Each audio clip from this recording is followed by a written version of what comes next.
안녕하세요.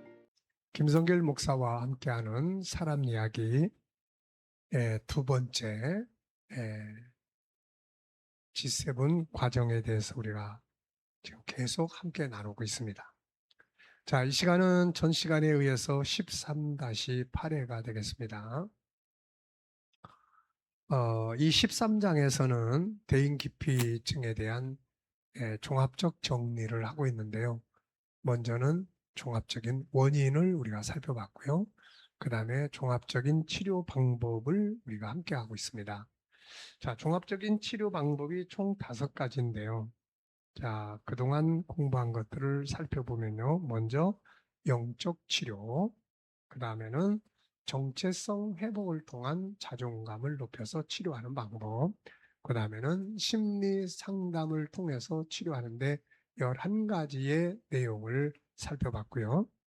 자, 네 번째는 현장 훈련, 그리고 5번째는 자기 관리가 되겠습니다. 자, 세 번째까지는 앞부분에서 우리가 살펴봤고요. 이 시간에는 네 번째, 5번째 이야기를 나누겠습니다. 자, 네 번째는 현장 훈련이에요. 아무리 심리 상담을 잘하고 공감을 가져도 현장에서의 반복되는 훈련이 없다면은 이게 잘 안 되죠. 그러니까 이론도 알고 마음도 평안해. 근데 현장에서의 훈련이 많이 안 돼 있으면은 다시 현장만 가면 불안해지게 되고 또 그런 당황하게 되고 또 이게 이제 또 돌아왔을 때 그 다음에 가기 싫은 기피증으로 발전을 하는 거예요. 그래서 우리가 반드시 현장에서의 훈련이 굉장히 중요합니다. 부딪혀 보는 거죠. 가보는 거예요. 사람이 있을 때 힘들면 없을 때 그 자리를 가보는 거예요. 그러면 처음에는 한 사람이 있는 곳에 가보고 그 다음에는 두 사람이 있는 곳에 가보는 거죠. 그래서 자꾸 이렇게 부딪혀 보는 거예요. 실패했다고 해서 속상해할 필요가 없습니다. 이런 걸 잘해야 돼요. 우리가 보통 뭐 한 번, 두 번 시도해보고 안 되면 아유, 난 역시 안 돼. 괜히 쓸데없는 짓이야. 이건 치료할 수 없어.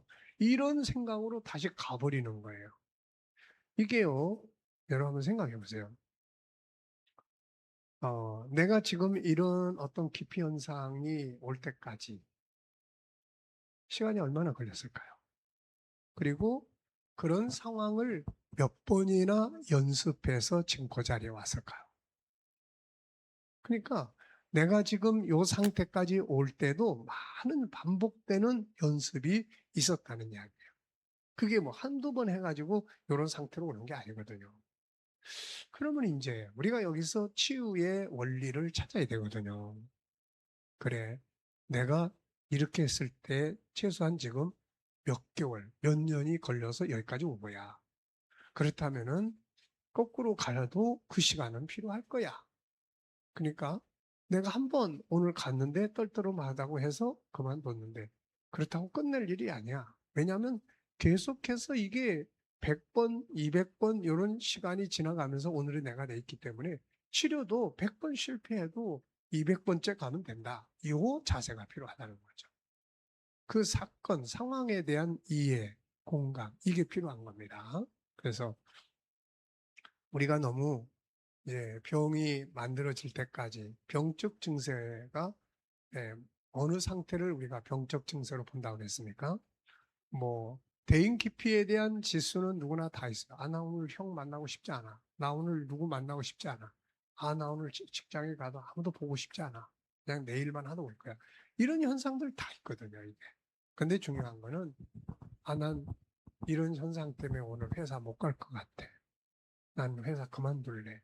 현실의 삶에서 내려오는 것. 이러면 이제 우리가 병적 증세 이렇게 보는 거예요. 그러니까 적어도 그런 상황이 올 때까지는 많은 실패의 과정이 반복돼서 온 거예요.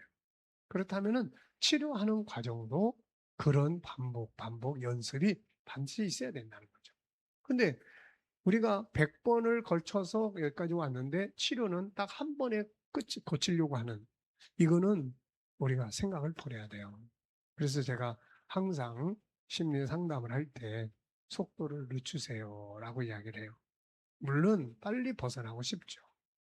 빨리 벗어나고 싶어요. 그건 누구나 다 가지고 있는 마음이에요. 근데 빨리 벗어나고 싶다고 해서 빨리 벗어나지는 게 아니란 말이에요. 차분하게 속도를 늦춰서 한 단계 한 단계 이렇게 가면서 되는 거를 연습을 자꾸 해야 돼요. 되는 거를. 그러다 보면은 어느 순간에는 그냥 아무렇지도 않은 이런 상황이 온다는 거죠.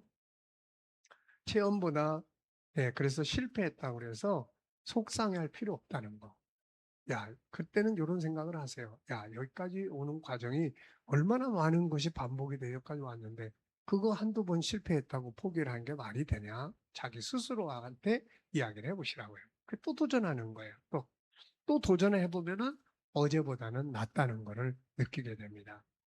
체험보다 귀중한 학습은 없습니다. 무엇보다 소중한 것이 내 인생이라는 걸 기억하고 현장으로 가야 합니다. 생활 패턴 바꾸기, 생활 환경을 좀 바꿔보는 것도 좋아요. 내가 늘 이 사람한테는 이랬는데, 딴 사람 만나니까 전혀 상관이 없네. 이런 환경의 변화. 네, 이런 것들이 좀 필요합니다. 자, 주변 환경 바꿔보기, 끊임없이 분석하고 세분화해서 시도하라는. 네, 이 분석이라는 건 아무리 강조해도 이 모자랍니다. 그래서 항상 분석하는 훈련 많이 하셔야 돼요. 자, 그 다음에 이제 다섯 번째는 자기 관리입니다. 여기서 예수님의 말씀을 한번 또 생각을 해보면 마태복음 12장 43절로 45절인데요. 귀신 들린 사람이 치료를 받았는데 귀신이 쫓겨났습니다. 근데 나중에 이 사람이 자기 내면에 귀신이 쫓겨났는데 그러면 그 자리를 다른 걸로 채워야죠. 은혜로 채우고 말씀으로 채우고 이래야 되는데 그냥 딱 내버려 둬버리니까 그 귀신이 일곱 귀신 데리고 들어온다는 거죠. 이게 자기 친구들까지 데리고 온다는 거죠. 그래서 심리 치료가 되고 이제 전에보다 좋아졌으면 자기 관리에 힘써야 돼요. 자기 관리에 힘쓰려면은 일단은 좋은 걸 자꾸 채워야 됩니다. 그냥 내버려두면 안 돼요. 영적인 것도 채우고 G7 프로그램도 채우고 건전한 삶에 대한 공부도 하고 자꾸 이렇게 해서 자기 발전, 자기 성장을 하도록 만드는 게 중요합니다. 치료받은 사람들이 그냥 아무렇게나 살면 다시 심리적 문제들에 부딪혀요. 왜냐하면 그게 습관화된 부분이 있기 때문에 그래서 새로운 걸 습관화시켜서 그게 떠오르지 않도록 그게 나타나지 않도록 만드는 게 중요하죠. 그래서 계속해서 건강한 인생을 살기 위해 자기 관리에 힘쓸 수 있도록 해야 합니다. 그래서 미래를 향한 비전을 만들고 목표를 정하고 자신이 하고 싶은 일들을 위해 앞으로 가야 합니다.